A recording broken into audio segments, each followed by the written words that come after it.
Welcome to the Class Business Podcast. It's amazing to have you here today with us. For everyone who is listening online or watching us on YouTube, please tell everyone who you are, what do you do, and where do you do it? Hi, Krissy. Thank you so much for having me on this podcast. I'm Nitin Teckchandani, and I'm the founder of STEM Club and a group CEO for Vidya Group, right?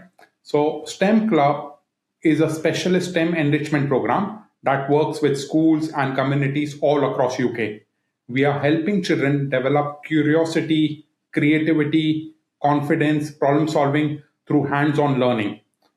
We officially launched STEM Club back in March 2025. So we are a very young business. And that is why it's a very incredibly exciting to be finalist in 3 categories at the Class Business Awards. We have been nominated for New Business of the Year, Rising Star of the Year, and Business Growth. So we are so proud that STEM Club has become a multi-award winning program, and it's recognized another important milestone in our journey. I know, wow, triple finalist for a start-off, and you've only been going a year. So where did the business originally come from? Was it an idea that you had, or tell us how it all got started? Right. So look, behind STEM Club sits a much bigger vision, right? It is one of the programs within Vidya Group, a human capital organization, bringing together education, future skills, creativity, employability to help young people thrive in this ever-changing world, right? Like many entrepreneurs, my journey hasn't been a straight line, So there have been fantastic highs and some incredibly difficult times that I've been through. When we launched STEM Club in March last year, we had a very clear vision, but no guarantee that schools would embrace it. Every school relationship, every instructor that we have recruited, every child we have taught had to be earned, So one of the biggest lessons that I've learned is that growth exposes everything. When you are small, you can solve problems yourself. As you grow, you need systems, you need people, you need culture that delivers consistently, and that's what kept us going, because we have a very simple belief. Education should not just prepare children to pass exams, it should prepare them to succeed in life. And where did you start from? Are you London-based? We started in Northwest London. I emigrated from India. I'm born and brought up in Mumbai. I came to the UK about 20 years ago, and I've worked with most of the corporate organizations like BBC, Marks and Spencer's, Tesco's, NHS, so I had a really great corporate life. Now, what we realized is there's always a shortage of skill set. And how can we fulfill that gap? Right now, the short-term fixes, we get immigrants and we fill that gap through immigration. However, the long-term solution is to work with young children at a very young age, So when you help a child develop confidence, curiosity, problem-solving skills, you don't just improve learning, you change how they see themselves, right? So today what we are building it is much bigger than individual programs, right? So through Vidya Group, we are trying to bring together education, employability, enterprise, and future skills, all connected in one journey from childhood through their careers. And what do you see as you talked about skill shortage, what do you see as the shortage? Look, we are in an incredibly dynamic world, right? Okay, we are powered with AI and tools. The job market is changing, right? Today, the jobs that we used to do in a studio, we are now doing this podcast online as a simple example, right? So in this changing world, a lot of jobs have disappeared. A lot of new jobs have appeared, okay? So in this example, there would be a cameraman, a studio, and things like that.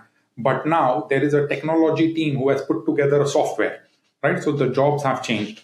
How can we prepare our children for a changing world where we don't know what the job market is going to look like? Okay, so this is where we differ. Okay, what we are trying to say is if you want to learn balancing, we don't give you a book to read. We give you a bicycle. With the help of a bicycle, you learn balancing. We don't understand the advantage of balancing until I go for a skiing holiday. Now, when I'm skiing, I learn skiing quicker. I don't know skiing, but I learn quicker because I understand the concept of balancing, which I learned through a bicycle. In the same way, when we want to teach problem solving or life skills or future skills that we are talking about, we are in a changing world and we are going to be surrounded by robotics, AI going forward. So we use these as tools to help children develop problem solving ability. We help develop, curiosity, critical thinking. And this is what makes the difference between a leader and a follower. Because a leader has got clarity, and the way they get clarity is by asking questions. And we have to develop that skill of asking questions by getting kids to experiment on different things. That sounds really cool. And do you predominantly work with primary or secondary or both? As I mentioned, so we are more like a human capital framework that we are building. Okay. What that actually means is there is a major problem, not just in this country, but across the globe around NEET.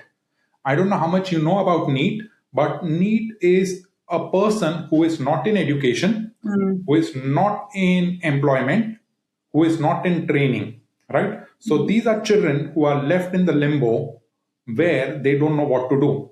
Now, why is this a problem? Okay, the reason this is a problem is because a person who is not working is taking benefits from the government, right? And when they are on benefits, they are not contributing towards the tax and they are costing the taxman, right? So the government don't want people to be in need. Okay, so there are lots of programs that are available for 18 to 25-year-olds today and a lot of grants and things available to help them. But actually, this problem does not start there, does it? It starts way younger. So, when we are in school, we identify that a child is weak in English or they are weak in maths, and we are trying to provide them support. Okay, and why are we doing that? And why do we say that, oh, they are just a year 4 child, and if they are weak in English or maths, how is it going to affect them? They've got their whole life in front of them, right? But in reality, what is happening is when they are in year 4 and they've got this issue with English and maths, okay, by the time they get to year 6 and they get into their high school, they are starting with low confidence. Okay, and by the time they do a couple of years in high school, they've lost interest in school, right? And by the time they've got to their 15s and 16s, they are not getting their grades in GCSEs. Okay, and when they are there, they end up not being in employment or in training or being an entrepreneur, so they are left in the limbo, right? So the sooner we start, the better it is. And the only way to start sooner is by building the self-confidence. It's not by exams. Okay, it's by giving them the confidence that they can do things. And the way you build confidence is by getting them to build little things practically. Yeah, I've literally just had the same conversations with some tuition businesses who are saying the same thing. It's all about giving the child the confidence, the permission to try, to be curious, to, have a go at developing these things. So how many schools are you actually in right now then? Wow, we are working with close to 60 or 70 schools. Wow. Yeah, and look, we have just started, right? Okay, we have just scratched the surface here. Okay, what we want to do is we want to accelerate giving education to as many children as possible. Okay, and I am trying to pivot out from not just delivering this into schools ourselves with a team of our instructors, but we also want schools to be enablers, and we are happy to share our curriculum with schools, our lesson plans with schools, so that school teachers can give this to every single child in the school, whether the school teachers run it as a part of their breakfast club, their lunchtime club, in school hours, out of school hours. It's entirely up to them. They can have access to all the resources that we have built using child research specialists, education specialists, Montessori teachers. So we have put in a lot to develop this program that actually delivers development of skills to young children, and it is a measurable outcome. And did you devise did you devise the curriculum? Like, was it your vision and then you brought in a team to build it, or how did that work? That is correct. So I accidentally stumbled upon this, right? It's quite an interesting story, if I may. So what happened is I was working in IT as a cybersecurity consultant, and I had a really good job in IT. I was working below the directors, financially in a very good position, investing in multiple properties, building my portfolio and doing my stuff. I'm a big Harry Potter fan, by the way. So, I must say that I ended up, I may have it from a year, I guess. Anyways, I ended up in a Harry Potter studio, Yes. in Florida. Oh, Okay, wow.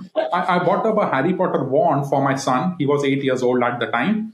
And there was a Bluetooth chip in the wand, and you could code different spells with it. Okay, I wanted to play with my son. I wanted to spend time with him doing this. However, I didn't get the opportunity to do it. What happened is he came to me, he said, let me open it and let me play with it, right? So he did it, and he said 3 words that changed my life. He said, I love coding, right? so like a tech parent, I took him to a coding class, enrolled him there, right? Few days later, he comes back to me and he says, Dad, I hate coding. Coding. So I said, what happened there? So he's like, they are teaching arrays and this theory, that theory, right? Okay. He was enjoying the element of exploring coding on his own because he had an objective to make a custom spell with the wand that he just received. That was a fun element. So the process was fun, not the code itself. Okay. And that made me realize that if I have to teach my son, I have to buy more toys. Right? A few weeks later, my wife came to me and she said, either you stay in the house or the toys can stay in the house. Because there are way too many. That's when I started researching on a particular product or something that I can use to teach my child. Like many parents, there were a lot of Legos and things that I purchased, and I came across a particular product called RoboThink, which had a Lego type of set, but they had a huge curriculum around it to teach children. And when I bought RoboThink, they said that we can't allow you to have RoboThink in your town in Stanmore. We are looking for a business partner, okay, for the entire country. Right? Oh, wow. Yeah, so it was a 5-second decision for me. I said, I'll shake hands now. I want this for my son. I'll buy the entire country. Right? So I bought the rights for RoboThink for all of UK. Wow. Right? And only to bring that piece of toy back home to show it to my son. That's not for you, right? Okay.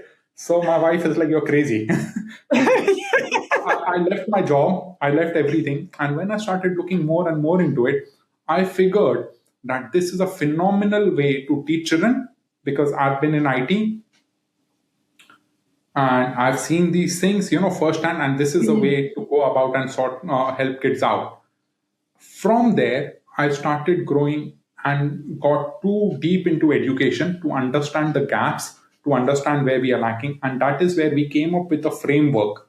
We said that one size cannot fit all, right? Okay. So from year 3 all the way to year 25, okay, kids require support at different times with different things along with school, right? So we use RoboThink for the younger age, for preschools and things. At school age, in primary school, we work with one of our brand STEM Club, which we are talking about, where we are the finalist. Then we help develop future skills, with the brand called Creative IQ. Okay. And during school holidays, we have a brand called Holiday Camp. And we are now working with charity organization, corporate CSRs, and things like that to create that apprenticeship type, role. So we want to help all the way from 3 years to 25 years to help build that support network for a child using whichever brand fits in to build that self-confidence and to have that employability. Yes, you've got like a whole pathway with the different brands, and yes, so it's like a big mission. You're Yeah, on a big absolutely right. mission. Absolutely right. Yeah. So it's a big mission that we are on right now. So Om Vidya Group is more like a human capital organization, right? So as I said several times, human capital is simply helping people realize their potential.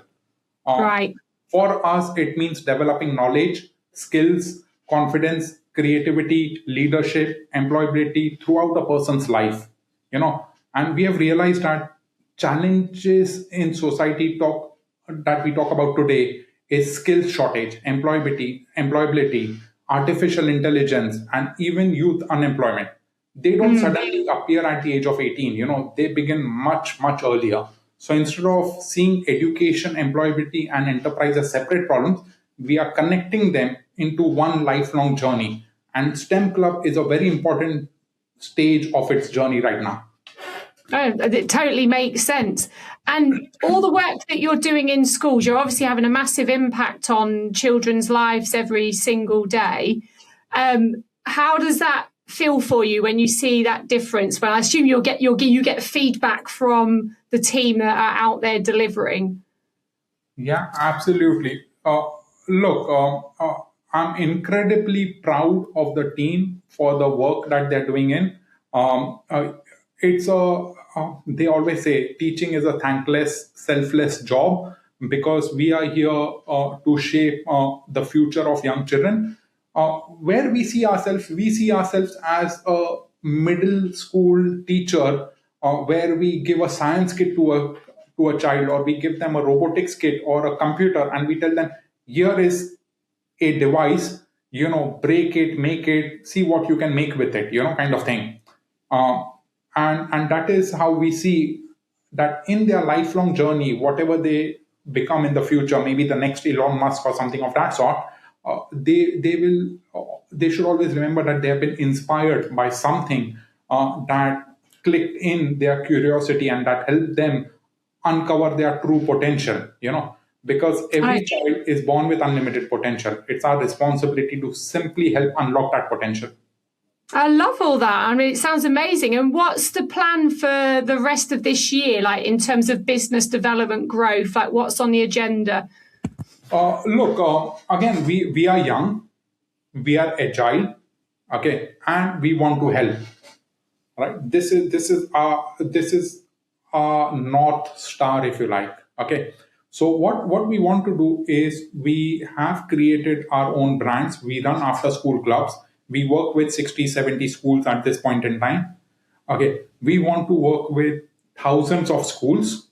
And if I cannot employ staff and the operations, to go into thousands of schools in a short period of time, I'm more than happy to open up my curriculum to all the thousands of schools across UK and head teachers and teachers to help solve the problem of STEM education. Okay, because the governments are talking about it. Everyone knows that we need more STEM. The corporates want more STEM engineers working with them, right? And there is a lot already on the shoulder of teachers to do the governance and KPIs and, to mark students and their health and safety, safeguarding, all of those things is there. Along with that, if you now give them the added responsibility to develop a curriculum for an ever-changing landscape, it's extremely difficult for teachers to do that. With all due respect, they haven't got the time. They have the love in their heart to help kids, but they haven't got the time. And there are some extraordinary schools and teachers who are going out of their way to deliver this. And we just want to help support. We want to say that, look, we have worked hard. We have invested in this. We have got a curriculum ready, right? So if any school wants to license it out from us, we will provide unlimited teacher training, absolutely free of cost, and we want to deliver this to as many kids as possible. That's the future of STEM Club. Oh, that's amazing. And if anyone, because obviously you've had a massive growth, like you've literally hit the ground running and grown exponentially. Yeah. If anyone wants to connect with you personally as a founder, where's the best place for them to contact you?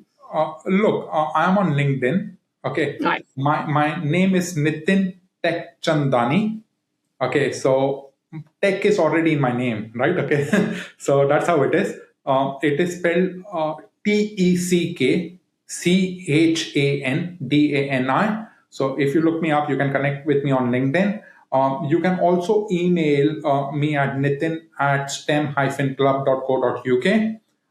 And yeah, if you come to any of our websites, STEM Club, Creative IQ, RoboThink, and fill in any contact form, it will come to me because it's a small organization, as you said, So anyone wants to address me, can reach out to me directly. Perfect. And if people, like, obviously you work with lots of schools, this information, this podcast will go out on socials, you maybe promote it on your socials. Where is it the same process? They come and connect with you through the website? Yeah, absolutely. Through the website, through social platforms. We are on all the social platforms as well. So we are on Instagram, we are on Facebook, we are on LinkedIn. So wherever you find us, you Google search us, you find us on ChatGPT, you'll find us there as well. So you just look for STEM Club, RoboThink, and you'll find us. And again, RoboThink is doing this in 30 plus countries, right? Okay, so Yes. we are huge. We are working with over 100,000 kids every single day. The amount of feedback that we are receiving from parents, schools, and children is immense. That is helping us shape our curriculum much quicker than any individual school or any individual government can do, right? Because we have got so much input from so many different angles, So that's what makes us unique in this market, and especially in this digitally driven, AI driven market. We need to realize that it's no more about logical thinking. If you don't mind, I'll just divulge a little bit to explain you something. Yeah. Look, we have been since the World War, right? Okay, there was a lot of insecurity. People wanted more job security, right? So for that, colleges and institutions were made to make engineers who would work in factory and they would retire from there. That was the industrial revolution we were living in, right? The schools and colleges are teaching logical thinking, which means that, let's say you do maths, so you are trying to say that the answer on both sides of the equation are same. And we are always trying to teach kids from a young age, either it is right or it is wrong, and you got to work out to get the right answer, right? But we live in a world where there is no right or no wrong. We need one problem can have multiple solutions. We need divergent thinking, right? We cannot be thinking that there's only one solution to every problem, right? So this is something that we need to start developing in children. We want to teach divergent thinking. We want them to look around them, be aware about the surroundings. Now, when in previous times, somebody who was super clever would invent something and that would create a job market, right? But today with AI, everyone's IQ level is the same. The difference is how you see the world and how I see the world, right? So I will end up becoming a problem solver in a particular area, okay, with the use of AI and technology, right? Okay, which will make me an entrepreneur, right? So we have moved away from the job market to an entrepreneurship market, right? So the skills required for an entrepreneurship market is knowledge of finance, knowledge of marketing, knowledge of all of those other things that an entrepreneur has to do, right? Hence, the system has to change. Okay. And whilst the system is changing, we are supporting and encouraging, build these skills and the confidence, to become entrepreneurs of the future. You're doing it. It's amazing. I mean, I can't wait to see what this looks like in about 5 years' time, because I can't imagine what you've achieved in 2 years, what it would look like in 5 years' time. You will be massive reach, and obviously running across the whole of the UK. I can pretty much envisage it now. It sounds incredible. Thank you so much for joining us today. Now, you are coming on the 10th of October down to Birmingham for our event, for the awards event. I am sure there's going to be lots of people that are going to want to connect with you and come and speak with you on the day. Yeah, for sure. Absolutely. Yes, because you've got so much knowledge and know-how and experience, and I can guarantee there's going to be loads of people that want to come and chat with you in our networking sessions. But I've absolutely loved chatting with you. It's been fascinating, and obviously I can't wait to see where this actually goes in the future, because it's going to fly, I can tell right now. Thank you so much for giving up your time to join us. I know your time is really precious. No worries. Thank you so much, Christine, for having me. And yeah, collectively, we all can succeed together helping children of the future. Thank you.